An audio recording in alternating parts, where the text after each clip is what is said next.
And the final part of this, which is absolutely essential, is how can you help? It might seem with all these huge cases and the EU and governments, etc., that kind of individual citizens don't have a role in all this. But what I always think is that the law doesn't happen in a vacuum. The law is kind of the way that we formulate the rules that we kind of want to reflect our culture. And the way that happens is that judges or decision makers ultimately have to sit down and look at the arguments we're putting forward and decide whether it's a yes or a no, or whether they're going to make a decision that's good for the future or not.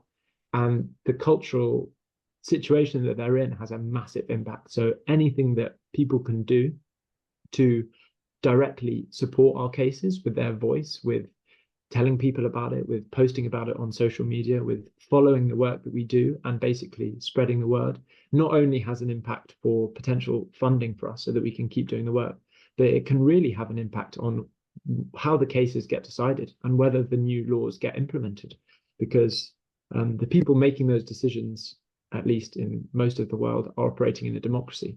And they know that to a certain extent, they can only get away with ignoring those things if people aren't holding them to account as well.